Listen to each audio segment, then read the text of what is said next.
few days ago, Akilah Hughes performed a set at Brooklyn storytelling show called Afters. She named it explaining the gap in my resume. By the time it hit Reddit, it had spread like wildfire, and suddenly one of the most beloved comedy duos in modern television history, Key and Peele, was back in the headlines. Not because of a reunion, but because of a story about a sketch show that never made it to air. A lawsuit, a Disney payout, a phone call that allegedly compared Elle Key to the woman who murdered her husband. Let's get into it. Hughes performed the story using code names throughout for legal reasons.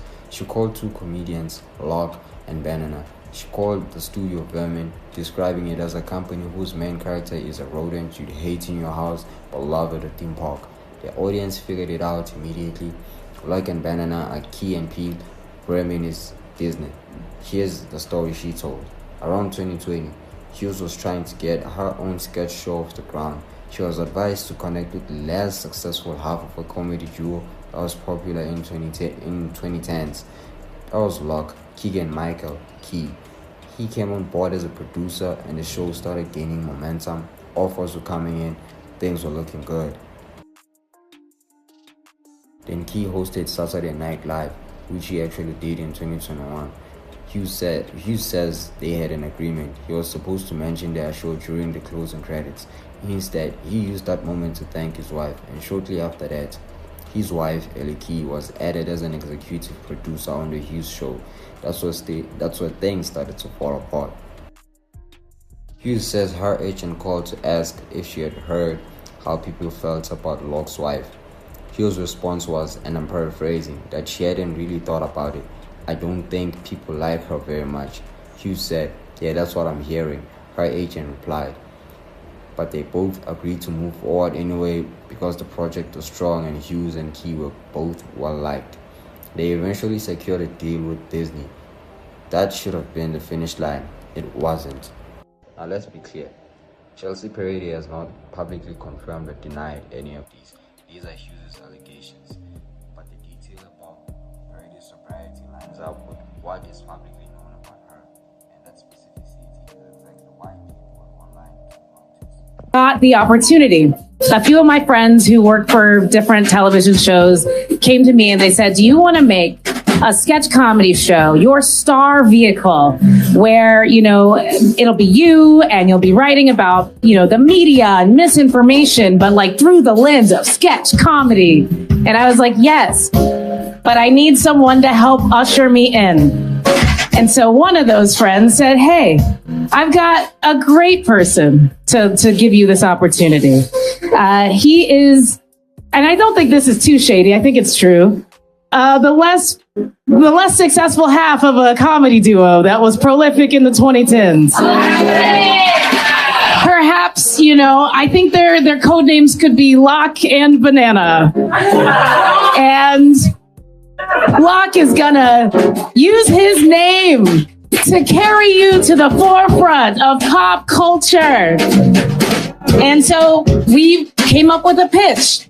We practiced it. It was so good. I mean, not only is there a keynote presentation, but there are videos. We get one of the people pitching with us to go on Piers Morgan and force him to say the tagline from the show unwittingly. We are selling the show all over town.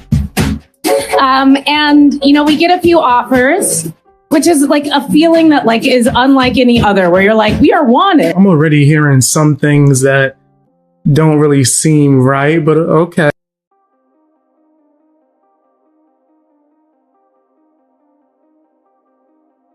Hughes pushed forward. Key was off filming a movie with Timothy Chalamet. It lines up with the 2023 film Wonka. While he was away, Elle Key joined us on the project to offer creative notes. Hughes says she still remembers those notes word for word. Number one, comedy comes in threes. Number two, the letter K is funny. Number three, give the audience some candy. Okay?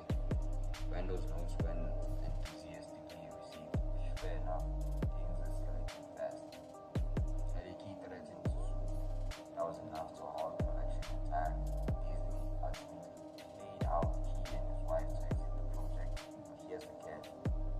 Everything Hughes and Key had limit. She had to scrap the entire script and start from scratch. She did. Her team regrouped. They wrote something completely new.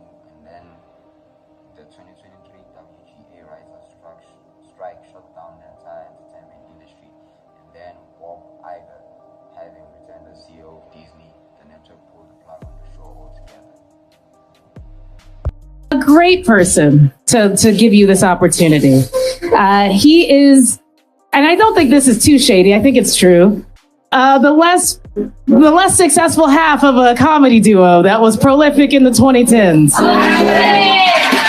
Perhaps, I think their code names could be Lock and Banana. And so, how did Key and Elle respond? On May 7th, 2026. TMZ published a report citing multiple sources connected to Key and his wife. Those sources called Hughes' story outlandish and fabricated. That was the response, not a press statement that is sit down interview. Anonymous resources. Key's camp also pointed to his continued career success as evidence that Elle hasn't hurt him, specifically referencing his return as the voice of Toad in the 2026 Super Mario Galaxy movie. Both Key and Peele have said publicly they remain friends, with the January 2025 People article quoting Key confirming their friendship. And Key expressed the desire as recently as 2026 to make new Key and Peele sketches. Here's the thing though, Key and Peele haven't actually collaborated since 2022. And in the 2024 interview with People, Key himself admitted, quote, "We don't see each other that often anymore, which is to me a tragedy. That's not exactly a ringing endorsement of everything is so simplified narrative." As of now, neither Key nor Elle has addressed the allegations publicly in their own words, and Akilah Hughes has not publicly responded to TMZ's rebuttal.